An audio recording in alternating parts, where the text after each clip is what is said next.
From The Times and The Sunday Times, this is The Story. I'm Luke Jones.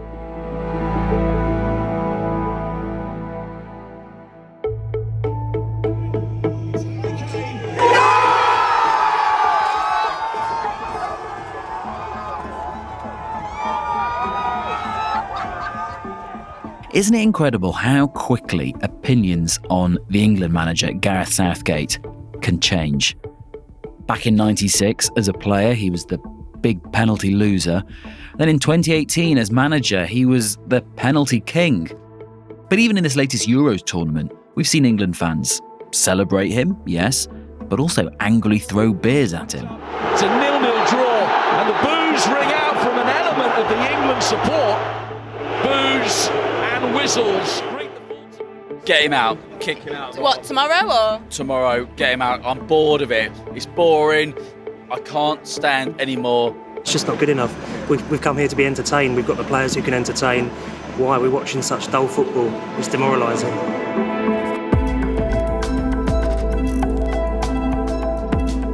It used to be that only pensioners could remember England playing in tournament finals. Now we've the men's and the women's teams better than ever, it seems. But even so, could Southgate still be off after Sunday, either bowing out with a defeat or leaving on a high? We've had some incredible nights, the last 7-8 years. The only reason I did the job when I took it on was to try and bring success to England as a nation and to try and improve English football, and I'm immensely proud of that. I took the job to try and improve English football, and we're now in a second final. The story today, the rise, fall and rise again of Gareth Southgate.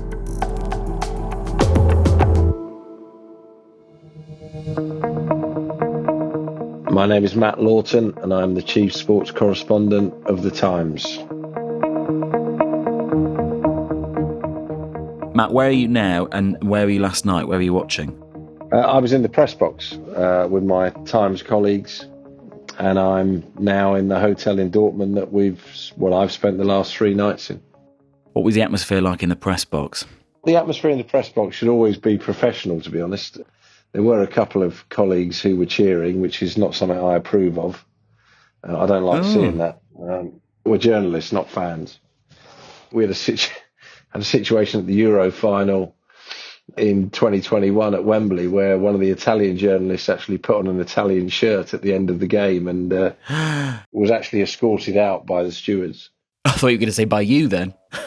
No. He did get into a bit of an argument with a few of us. You can't cheer as a journalist in the press box. It's not right. Yeah. And what about out on the streets afterwards as you were off home? What did you see? What was it like? Before the game, it was extraordinary for the sheer number of Dutch fans that there were. I think I read this morning it was 120,000. It was a bit like sort of being at Notting Hill Carnival. There was just this river of orange people. So, yeah, we had to abandon our taxi and walk the last sort of 15 minutes. It's amazing. I've never seen England fans outnumbered to quite that extent.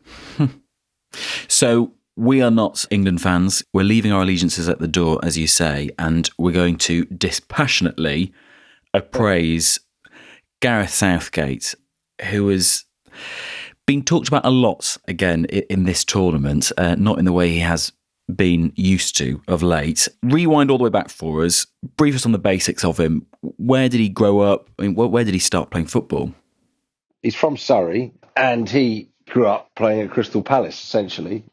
Cut his teeth in a Crystal Palace team that had some very good players and had some quite inspirational players. Captain at the time was a guy called Jeff Thomas, who this ex-footballer that's had this incredible battle against leukemia and has gone on to raise phenomenal amounts of money for cure leukemia. Guys like Ian Wright. And Gareth grew up in that brilliant Palace team that got to the FA Cup final in 1990. And that was the environment where Gareth sort of developed. And you talk to people like Jeff Thomas about Gareth, he always had leadership qualities. You know, he was a captain for the clubs that he played for, be it Aston Villa, Middlesbrough. because of the kind of guy he was, a guy who takes responsibility, a guy who, as we saw in the Euro 96 semi-final, had no background in scoring penalties, but at a moment when other players, England players, appeared reluctant, Gareth was the one, bless him, who stepped up and then missed. Well, he's only just recently forced his way into the England side, Southgate. Model, they call him, at Aston Villa. He does everything right. Well, let's hope he can do this right as well. Saved it! Oh, my word. Just explain that moment for us. You've got Gareth Southgate in the England squad, Euro 96. He steps forward, as you say, because of the kind of man he is, to take this penalty, which famously he lost. Just explain how important a moment that was for him. Oh, massive. And could have broken him. Euro 96, there really was a sort of feverish atmosphere in the whole country.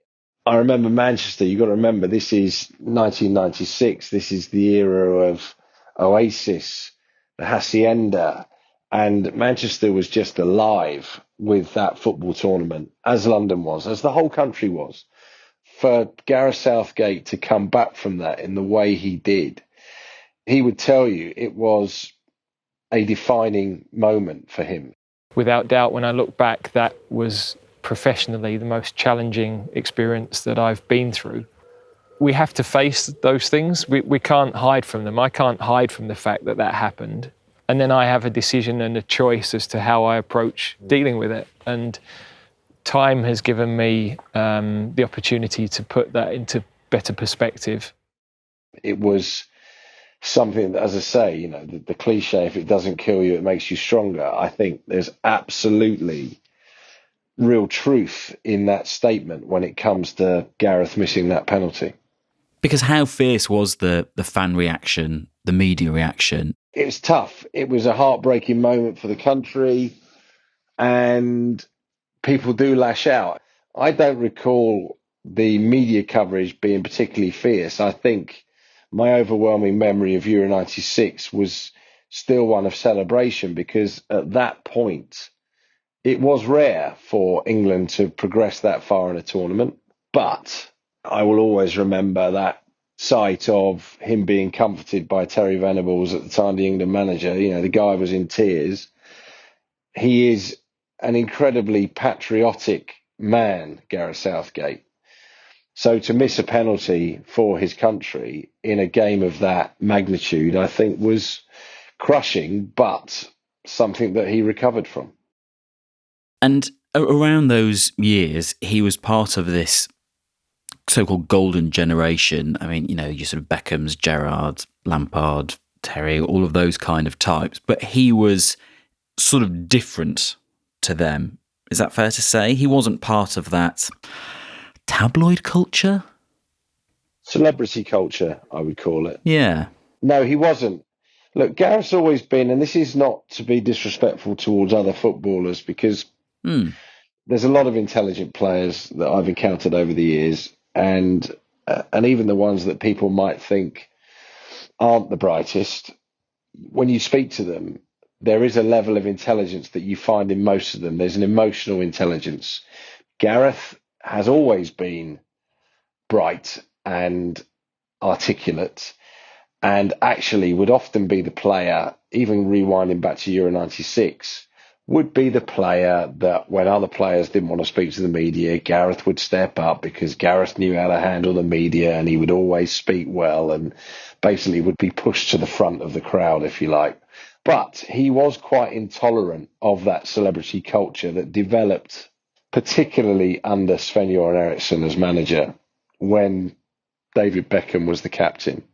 And I remember being in South Africa, and I think it was 2003, and there was going to be this big meeting involving Nelson Mandela. And because people felt it was being presented as the Beckham and Mandela show, some players chose not to go.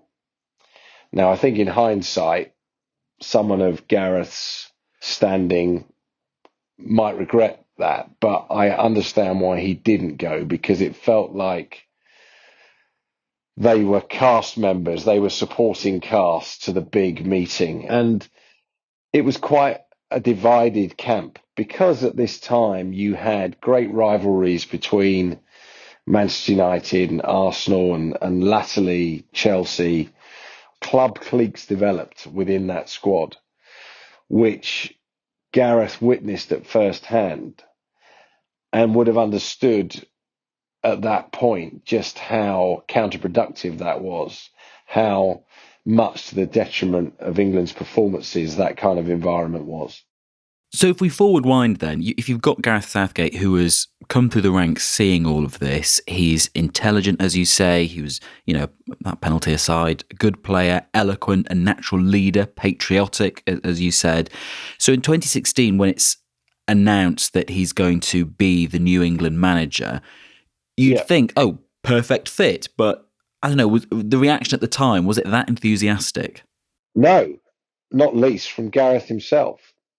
I was covering England in Euro 2016, and it's very apparent very quickly that Gareth Southgate does not want to be considered for the job. It was the last thing he wanted to do. Here was a man who had played for England, who had been the under-21 manager with England, had a front row seat in terms of his observations of the England team and the pressure that these people are under. It's a tough job, and it was long considered the impossible job. So what happened is that he was asked to do it on an interim basis, which he did, and he did well. And the thing that he was always comfortable doing was being front of house. And being the England manager, there's an awful lot of that. The ambassadorial aspect of the job. There's never been anybody as good as him at that. Whether it is dealing with a controversy around a player, whether it is dealing with his team being racially abused, he is just the consummate professional. And I think Gareth, once he had actually taken the plunge and stepped into that interim role, very quickly realised that he was quite comfortable in that position. Yes. And I think the FA realised that he was quite comfortable in that position. And it just felt right. He has taken everybody with him. Everybody buys into him. As I say, I've been in and around the England team, international football, for nearly 30 years. I've never seen anything like it. And how does he set about putting that in place? So 2016, he becomes interim manager. There's a World Cup not long in the offing in 2018.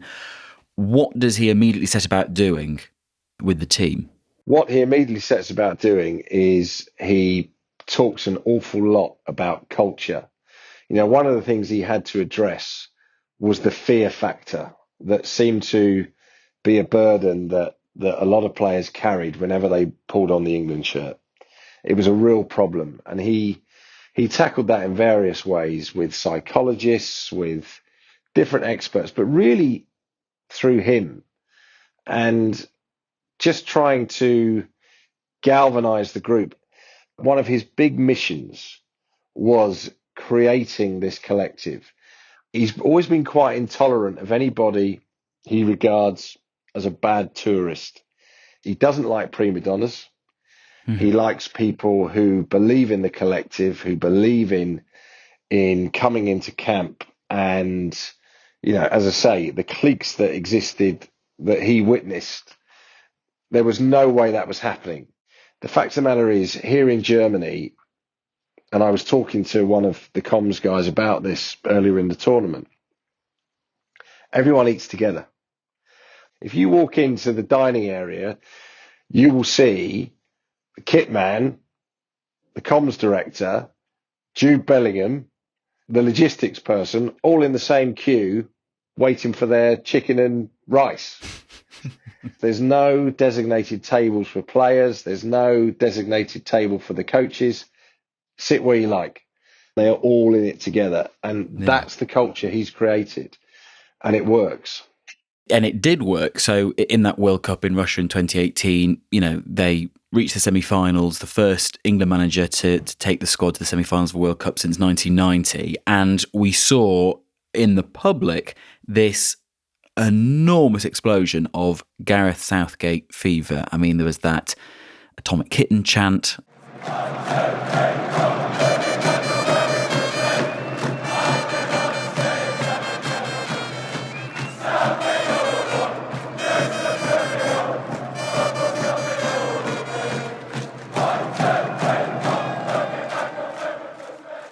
I think sales in waistcoats at Marks and Spencer's shot up. Yeah. From your vantage point at that time, what was that like? It was great fun. I even ran into the guy who did look remarkably like Gareth Southgate, who was basically making a name for himself, just walking around Russia in the same waistcoat and Marks and Spencer suit. There was a love affair, wasn't there? By all accounts, it had a feel of Euro 96. There was proper Gareth mania. And his popularity grew and grew. And it wasn't just the fact that he was a celebrity which everyone recognised and enjoyed and was happy about his job in the club. By the time the Euros come round again in 2020, but we have the pandemic, he publishes this Dear England letter, which, you see full page in lots of newspapers and elsewhere, which is incredibly moving and heartfelt about not just football and the team he's leading, but what it means for the nation as well. He pointed out that only 1,200 players have ever represented England at a senior men's level ever, that they are, he writes, a special group, humble, proud, and liberated in being their true selves, and said that they had to be role models and that he never believed that they should just stick to football. It's their duty to interact with the public on matters of equality, inclusivity, and racial injustice. I mean, how much of a shift was that in framing what we wanted from an England squad? Gareth does recognise that the national England team, and it's the same for the women as well, because I think they've been incredibly inspirational. And as someone with two football mad daughters, I've got 4 daughters, but my 2 younger ones are absolutely football mad. The fact of the matter is, the England team has evolved. I can still remember when it was very rare to have black footballers in the England team. I can still remember watching people like Viv Anderson play for the England team and being the first black players to represent England. And it is a much more diverse, ethnically diverse team that now represents England and very much reflects the country that we live in. And there's great power with that. It is something that can help unite people. And I think Gareth recognises that, and he's proud of that, and he's proud of his players. And there's some very special individuals. We've seen the impact that Marcus Rashford has had over the last few years beyond the boundaries of a football pitch. Incredible work that he's done with kids' school meals and just the role model that he's become. So Gareth gets that, and he's very much stood at the front protecting his players, defending his players when they've been subjected to abuse. Gareth recognises the power that these guys have in challenging those kind of views and galvanising the country.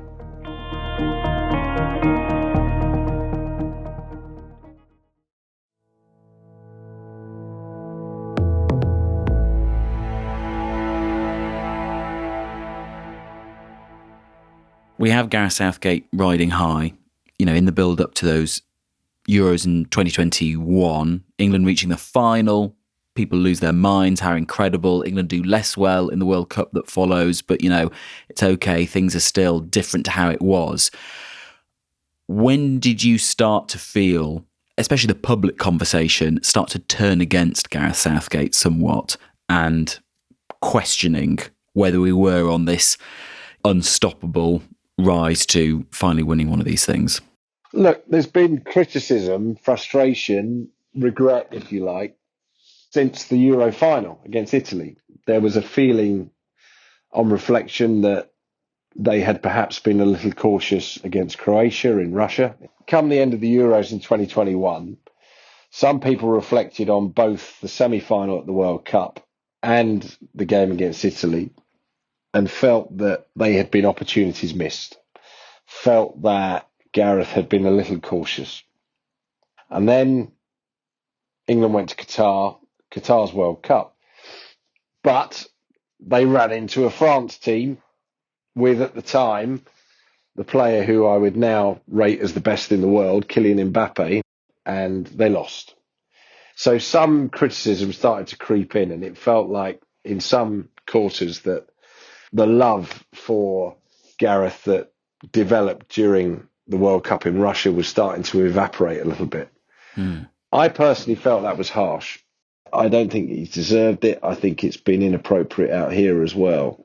In what way? Actually, so during this tournament, what have you seen in terms of the criticism? I mean, how apparent has it been? And Well, I've seen fans telling him to go in expletive-laden outbursts. We've obviously seen the beer cups being thrown at him. That did hurt him. You know, I've been one of the guys that would be down in the mix zone area after the games at this tournament, talking to him. I've seen how he's been wounded by that. He takes that very personally. I'm not going to back down from going over and thanking the fans who were brilliant during the game. They might feel differently towards me, but for me, we only will succeed if we're together. He thinks it was premature. He thinks it was harsh. And I think it's to focus on certain tactical decisions, certain, approaches that may have been taken.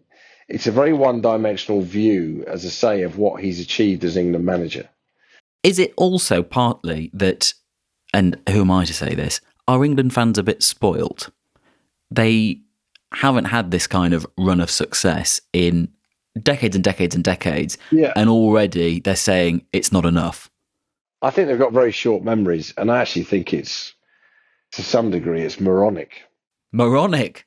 I do, yeah, because I just think they forget. I'm not saying this is true of all fans, but the people that are throwing beer cups at him are moronic. Yes. Because the guy has got 3 semi-finals out of 4, 2 finals out of 4. That didn't happen. That never happened. 22 years had passed when England reached that semi-final in 2018. It'd been 22 years since Euro 96. England consistently will turn up to tournaments. South Africa 2010. Germany here 2006. The golden generation. Rooney, Lampard, Gerrard, Owen, Beckham. Rubbish. Absolute rubbish. Never got going. They were so disappointing. And yet, with this guy, people don't appreciate that he has shifted the whole mindset of the England squad. Quarterfinals no longer enough. When Sven-Göran Eriksson left in 2006, he was pretty popular. I think by the end of the World Cup in Germany, people were ready for him to go. And yet, I don't recall people throwing beer cups at Sven. It seems bizarre to me that England fans are now impatient and moaning about the style of play. After that performance, it's not coming home. We lacked any pace. There was just no sort of creativity, and I mean, if we carry on like that, we're not going to get anywhere. Those conversations were still happening after the quarter-final, when England have reached the 3rd semi-final in 6 years, and people are moaning about the style of play. Now, I think it was obvious from the start that England was slightly hampered by the absence of certain players, by the fitness of certain players, but they've got better as the tournament has progressed. And last night, I think that was the best game of the tournament, and England were the more dynamic team in that match. And now England are in the final. They're going to play Spain on Sunday, of course. Yeah. And as you say, there's been lots of complaining about tactics and individual players and bits and bobs, but also there has been throughout this tournament, as you say, a lot of criticism of Gareth Southgate. And it seems like as we approach each match, everyone's saying, "Oh, if England lose, what's going to happen to Gareth Southgate?" What do you think is going to happen to Gareth Southgate if we win or lose on Sunday? Yeah, well, I think if I was I'm not a betting man, but if I was and I was placing a tenner on it, I think he goes. I think he leaves. Either way. Yeah, because the one change I've seen in him at this tournament that's been different to others is he does look emotionally shattered. Now, he's looked better after the last couple of games. He did look like he was carrying the weight of the world on his shoulders earlier in the tournament when the criticism was particularly harsh. He nearly quit after Qatar. He thought long and hard about whether he wanted to go on. And I think at times in this tournament, he's looked like a man who perhaps regretted that he hadn't called it a day then. Now, I'm sure he feels very differently right now. I'm sure he's now glad that he did keep going because they're making history. Irrespective of what happens on Sunday, they are making history. This is unprecedented. It's the first major tournament final on foreign soil. This doesn't happen to the England men's national team. My view is that he will probably go, come what may, and it will be, as I say, irrespective of the result, will be a good way to sign off. Now, I actually think Gareth will be making a mistake. And even if, as I say, he doesn't want to continue being the head coach, I think he should stay in the building because he's 53 years old and you could have easily another 10, 15 years of all that experience, all that intelligence being applied to the national game. I don't care what it costs, but just be the godfather of English football, if you like, because no one gets it the way he gets it. English football can't let this guy leave. You can't let him leave. You've literally got to chain him to his desk. Matt Lawton, your score prediction for Sunday, please. Crikey. Even though I think Spain are rightly the favourites, I think they have looked like the best team in this tournament. I think it's written in the stars. There's just something about this tournament. There's something about this England team. They don't know when they're beaten. And there's something about players like Jude Bellingham. They are winners. And I think they're going to overcome Spain and they're going to win 2-1 in Berlin. And I think it's going to end the 58 years of waiting.